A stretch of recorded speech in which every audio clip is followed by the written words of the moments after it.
Yeah. Hey, man, what y'all got going, man? It's your boy Prophets for real. Look, we back with another reaction video, man. Now, listen, this reaction is live on my Twitch, bro. So if y'all have not tapped into with me on Twitch, make sure y'all do that. I'm finna start doing these live reactions for y'all. It's a late stream. It's probably like 11 o'clock right now where I'm at. If you down south or goddamn me, like in Texas or Florida, that it's probably like 1 in the morning for y'all, but right now it's 11 a.m. or 11 p.m. We finna get these reactions cranking out. We got the hunt for El Chapo, bro, live on Twitch with it, man. So make sure y'all tap in with me on Twitch, and let's get straight to this shit. We finna check it out. The hunt for El Chapo, man. Here we go. This is the most heavily guarded prison in Mexico. Tall mesh fences, huge watchtowers. Now, if you know anything about El Chapo, bro, El Chapo is one of them ones like you don't want to fuck with, bro. At all.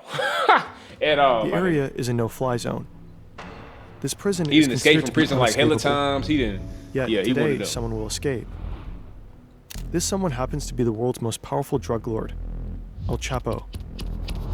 He won't use any violence, nor will he climb over the fence. All he will do is walk into his shower and disappear. This is the story of how El Chapo became one of the most successful drug dealers in the history of mankind. How he was hunted by authorities for decades. Man, them cartel how he niggas, escaped boy. them over and over again. And it's the story of how an interview with a Hollywood actor and a failing car engine finally brought him down.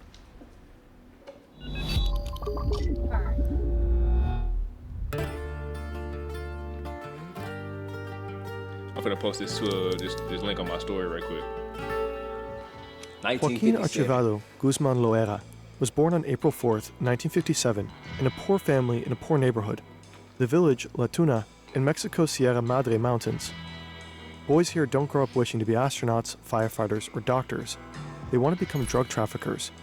It's a way to make money, and money is a way out. People will call Guzman El Chapo because of his height. He doesn't grow taller than 1.67 meters.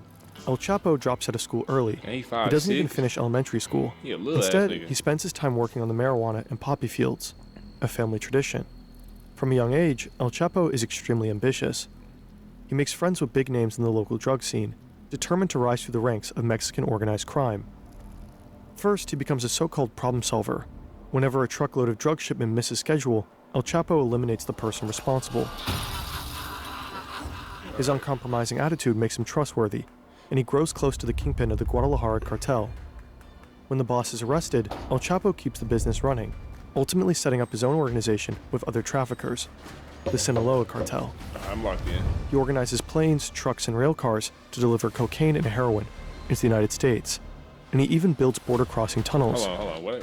El Chapo keeps the business running, ultimately setting up his own organization with other traffickers, the Sinaloa cartel. The Sinaloa cartel. He organizes planes, trucks, and rail cars to deliver cocaine and heroin. So, bro, this nigga done organized trains, railroads, and all this shit for some damn cocaine and drugs, bro. Niggas like him, bro, he could really be a billionaire if he went legit, though. You see what I'm saying? Like niggas smart, bro, for sure. But some niggas be using they smarts and they wisdom and shit for illegal shit. If he would have started a legit business, bro, he probably would have been a billionaire. No lie. I don't know if the nigga alive here. I don't know if he's still alive or not. We probably gonna find out. But look at this, like, let's pay attention to the infrastructure of how he built this whole empire off these drugs. It's the United States. And he even builds border crossing tunnels, a skill that will come in handy many years later. In those early years, one incident really puts El Chapo on the map. This is Juan Jesus Posadas. He's the Archbishop of Guadalajara and a cardinal, one of the highest ranks in the church. Posadas is a popular man. He advocates for the poor and publicly condemns drug trade. Right now, he is on his way to the airport to meet an ambassador of the Vatican. At the same time, El Chapo and his bodyguards pull into the parking lot. They are here to catch a flight to the beach resort town of Puerto Vallarta, one of El Chapo's favorite places to party. We don't know exactly what happened in this parking lot next. One thing we know for sure, though, the cardinal will not survive.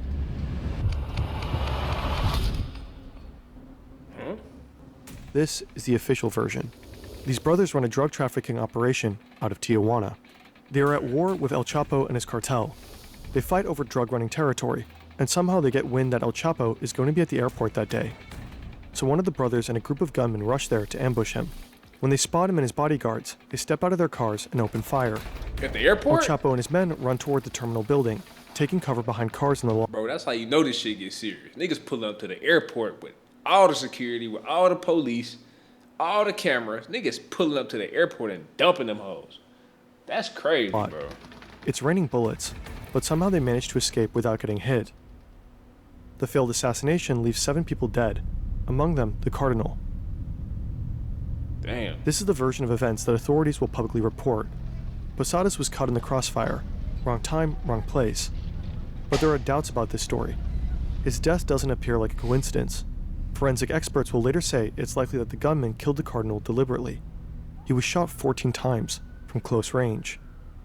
Later, the officials suggest that the gunman had mistaken the cars. El Chapo regularly drives a white Mercury Grand Marquis, the same model Posadas sat in that day. The gunman thought it's El Chapo's car and opened fire. But the Cardinal wore his robe when he was shot. He was not dressed at all like a drug lord. If the gunman killed him at a close range, how could they have confused him with El Chapo?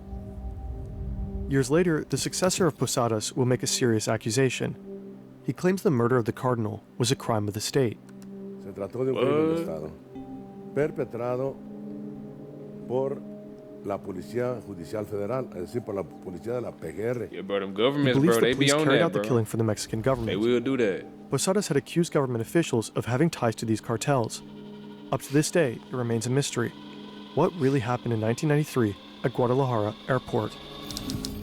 You never know. You a nigga will never know. This is El nigga. Chapo's wife, his sons, and one of his closest partners. Just 2 months ago, El Chapo was captured and brought to Altiplano Maximum Security Prison. I believe it. Now the I do group too, is bro. working on a I do plan to too. get him out. They begin by acquiring an old property 1 kilometer away from the prison. Next, they buy an old warehouse nearby. Here they store weapons in an armored pickup truck. Then they hire workers for one very specific job, digging a sophisticated tunnel. Bro, watch how they build this shit, bro. I remember reading about this shit like a long ass time ago in school, bro. They set up a shop, you know what I'm saying, like a couple miles from the prison, and they dug a damn tunnel from the shop they had all the way to the prison to where he could just walk from his cell and walk in the damn tunnel, and they'll just wheel his ass out of there. That shit crazy as fuck, bro. That shit crazy. That shit bananas. Back in 1993, after the shootout at Guadalajara Airport, the Mexican government placed a bounty on El Chapo. It took just 2 weeks until he was found and arrested. He denies being responsible for the death of the Cardinal. He insists that he was the supposed target of the shootout. Ultimately, the authorities believe him. They don't charge him for homicide, just for drug trafficking. He is sentenced to 20 years in a Mexican prison, but he continues to run the Sinaloa cartel from behind bars. Through his lawyers, he passes orders to his closest allies. He doesn't need to be in the room to pull strings. His empire runs on whispered instructions That's and a tightly powerful coordinated ass nigga. moves. That's a powerful ass Sometimes nigga, bro. real power is remote. With AnyDesk, you can access any desktop from anywhere. It works with all the major platforms. Man, Windows, I fucked with desktop. it, but damn. It fixes I ain't software fucking with problem the man. remotely. .com/fur. In 2001, El Shit, Chapo no. has enough of life in prison. Also, the Mexican Supreme Court just approved a law that makes it easier to extradite criminals like him to the US. Time to get out. The official version of his first prison escape is spectacular. He supposedly bribes a guard who helps him climb into a laundry cart. The guard then pushes the cart out of the cell, down the hallways, and through an unguarded gate to the parking lot. El Chapo jumps out and climbs into the trunk of a car. The guard gets in and drives to the outer prison gate. After a quick search, the car is waved through. Nobody checks the trunk. That's it? But again, that's just the official story. Several authors and journalists don't buy it. One argues that the prison's checkpoints were equipped with heat and motion sensors, capable of detecting any living creature, even a cat. That means the alarms would have gone off. Instead, the journalists suggest that El Chapo may have left the prison dressed in a police uniform, escorted by other corrupt officers. One way or another, systemic corruption likely played a role, and El sure. Chapo put his newly won freedom Bro. to use. With a nigga that had that much power, that much money, bro, he definitely bribing them officers. He, you know what I'm saying? He giving them some type of money. He showing them some type of love, bro, for them to fuck with him like that, for sure. Or he just, you know, threatening their ass, or, you know what I'm saying, he gonna give them drugs. I don't know.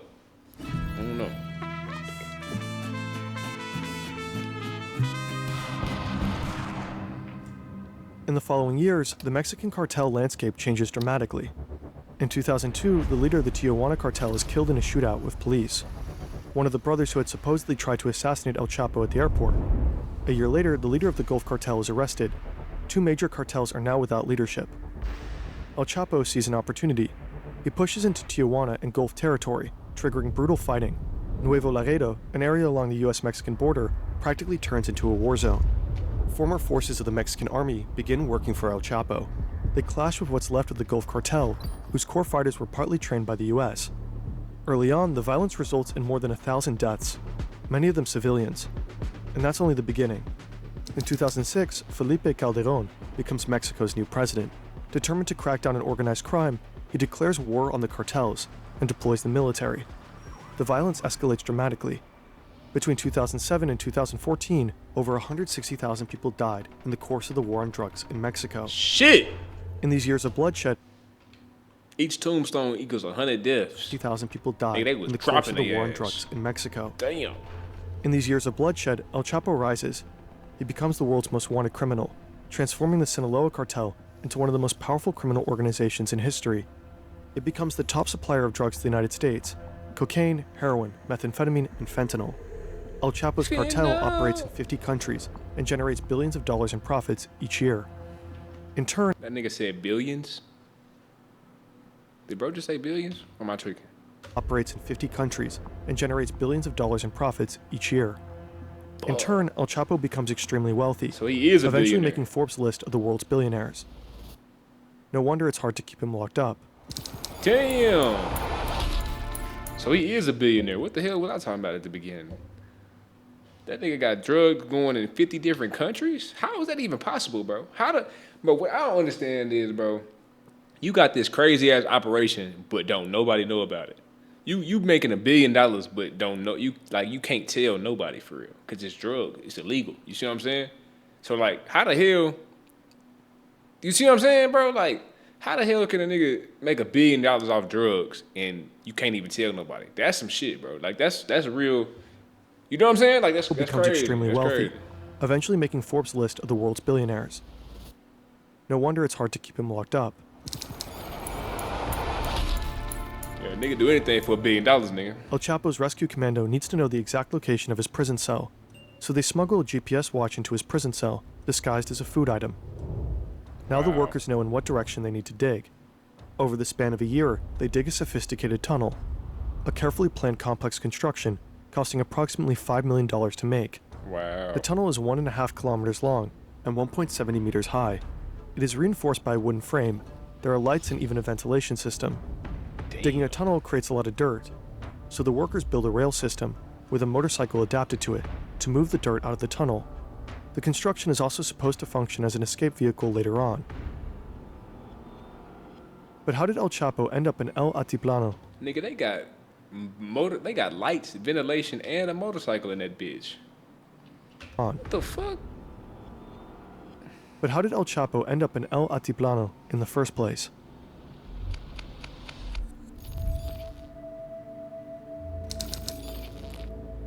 Andrew Hogan is an agent with the Drug Enforcement Agency. He wants to take down the most powerful drug lord on Earth, perhaps in history. Currently, he's looking for allies, but he soon discovers somehow there is no task force, no team, not even a single federal agent assigned to the job of bringing El Chapo to justice. So he takes a Spanish class and prepares to move to Mexico. Meanwhile, one of Andrew's colleagues in the US manages to get the pin to El Chapo's BlackBerry, thanks to someone in his inner circle. He tracks down his phone to the holiday resort Cabo San Lucas. The colleague immediately calls Andrew. They're excited, and so they pass the information to the officials in Mexico. The DEA and Mexican police quickly head down to the place where El Chapo is supposedly hiding, but he's nowhere to be found. Next, they narrow down El Chapo's phone signal to one of 3 mansions near the resort Cabo San Lucas. This time, it's a hit. He's there. But before the forces arrive, El Chapo just escapes through the back door. Somehow he makes it to an airstrip without being caught, and is Nigga flown always to escaping safety. some shit. The fuck? He always escape every time. El Chapo bro. always seems to be one step ahead. He constantly changes his SIM cards and phones, and simply outsmarts the authorities. One DEA agent supposedly said bro. the Mexicans couldn't catch El Chapo if he was standing at the fucking Starbucks across the street from the embassy. But Andrew Hogan doesn't give up. In May 2012, he moves to Mexico City with his family and takes over the Sinaloa case. In the months that follow, he and his team begin intercepting members of El Chapo's inner circle. Bit by bit, they uncovered the cartel's complex communication system, how often numbers are changed, possible code names, and GPS locations. Slowly, a picture begins to emerge. One day, El Chapo seemingly wants to meet an underling in person, and he sends one of his chauffeurs to pick him up. Hogan tracks his phone. The chauffeur finally arrives at a place in Culiacan. The signal leads to a group of 5 houses. Hogan organizes a capture operation with dozens of Mexican Marines, helicopters, and trucks, and he joins the mission himself.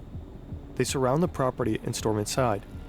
But once again, El Chapo is gone. That's crazy. Instead, they find a strangely placed bathtub covering the entrance to a tunnel that leads into the sewers of Culiacan.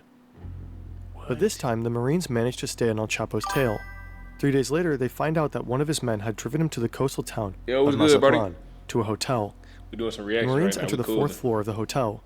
They storm into room 401, heading straight for the bedroom. El Chapo is with his family. He barricades himself in the bathroom with an assault rifle. His wife pleads with the soldiers not to harm their daughters. Shortly after El Chapo surrenders, they got him. Finally got his ass. Andrew Hogan's job is done now. He caught the most wanted man on the planet, and he worries for the safety of his family who moved to Mexico with him. So they board a plane back to the US.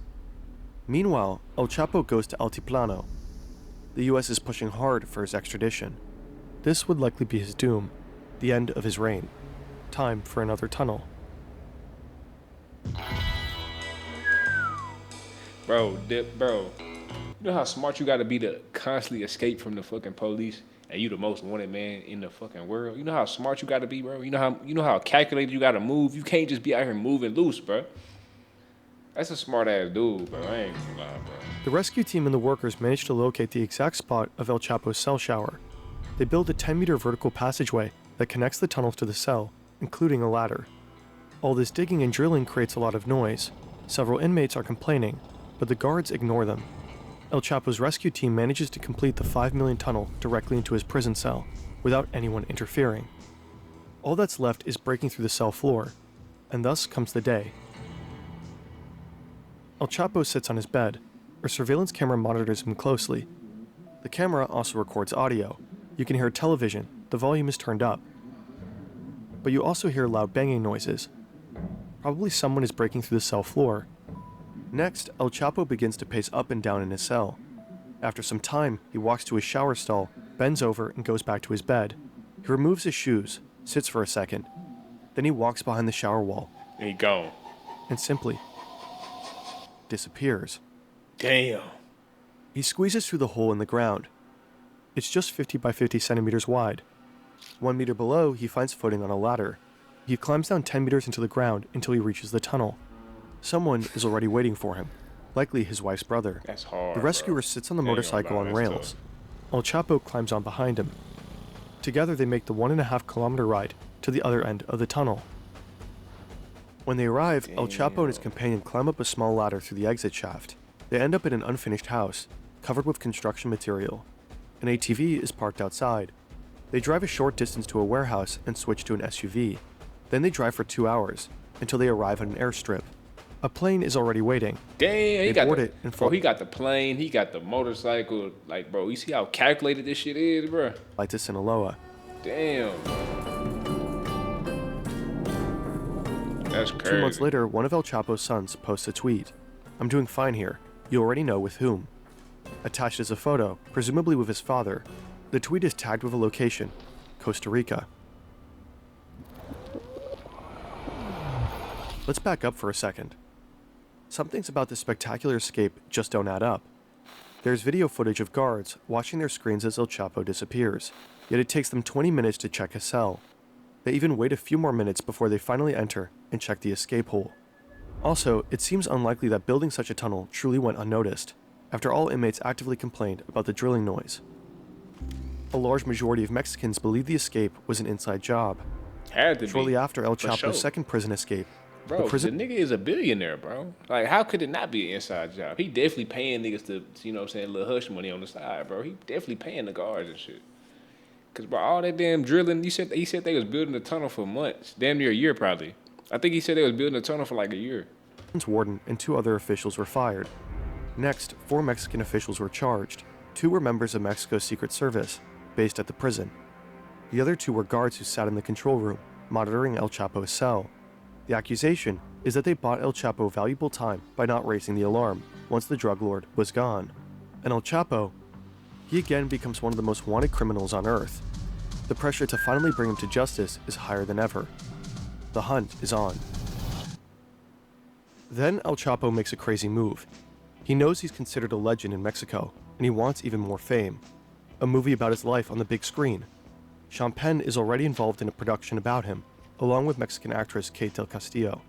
Castillo manages to contact El Chapo and his associates. Damn, she a little spicy. Finally, El Chapo agrees to meet her and Sean Penn in person to talk about the movie, while technically he's on the run. This is a photo of the meetup. Sean Penn interviews El Chapo about his career as a drug lord, a story later published by the Rolling Stone. In it, Penn reveals that El Chapo's escape tunnel engineers have been flown to Germany for 3 months of extensive additional training, necessary to deal with the low-lying water table beneath the prison. It's a gripping read. Beneath his smile, there's a doubtlessness to his facial expression. A question comes to mind as I observe his face, both as he speaks as while he listens. What is it that removes all doubt from a man's eyes? Is it power, admirable clarity, or soullessness? But according to government sources, the interview is also a crucial factor for investigators to get closer to El Chapo. Apparently all the while, they're monitoring Penn and Castillo's movements very closely. So that was a setup? It's October 9th, 2015. Mexican special forces are closing in on him in the mountains of Sinaloa. After a while, they actually spot him. He's only got 1 bodyguard with him. This is their moment. They take off after them, chasing them through the terrain. As they get nearer, El Chapo falls off a cliff. His bodyguard finds him and carries him to the depths of the forest. The special forces lose sight of them and they escape. They always escape, Catastrophic bro. failure. What the fuck? But the authorities don't give up the hunt. That's In crazy. January 2016, they get another chance. The Marines manage to locate El Chapo once again in the coastal city of Los Mochis. The clue comes from a taco order placed from a white van. Witnesses say the driver is one of El Chapo's men. The Marines begin to surveil the car. It ultimately leads them to a safe house. A few hours later, the soldiers storm the place. Cartel gunmen try to hold them off. A gunfight breaks out. The Marines eventually push up to the 2nd floor, then the roof. But El Chapo is gone. True to his form, he and one of his gunmen fled through a hidden tunnel. Right now, they are climbing out of a drainage tunnel a short distance away, right across from a Walmart. El Chapo and his gunmen need to escape quickly. They steal a car, guns drawn, but after just driving a few blocks, the car breaks down, so they ditch it and lose valuable time. Then they take over another car and manage to get on the highway, but it's too late. Police finally arrest El Chapo, one of history's most powerful drug lords. He tells the officers, "You are all going to die." 40 of his assassins are supposedly on their way to free him, but he gets handed over to the Marines, and it's over. After a decade of hide and seek, escaping over and over again, in all likelihood protected by systemic corruption, El Chapo has finally been caught. Later that day, the Mexican president tweets, "Mission accomplished. We have him." Damn. Soon after, El Chapo was extradited to the United States, the one thing he truly feared. On July 17th, 2019, It's over with. 3 years They send your ass to the U.S., nigga, it's over with. You ain't coming home. after his second escape, he was sentenced to life in Colorado's Supermax prison. That's where he remains locked up to this day. The Sinaloa cartel and other Mexican cartels are as strong as ever, operating as undeterred global organizations. There's so much more to this story that we couldn't cover in this video, but apparently some video journalist obsessed with maps is about to pick it up very soon. Oh, hi Fern. Love your stuff. Damn, that shit We will tough. keep you posted. And they caught his ass. That's tough though. I ain't gonna lie, bro. To be to do all that shit, bro, and still be like escape that many times. That's crazy work. I ain't gonna lie. Let me know what y'all think though down below in the comments, man. We gone, man.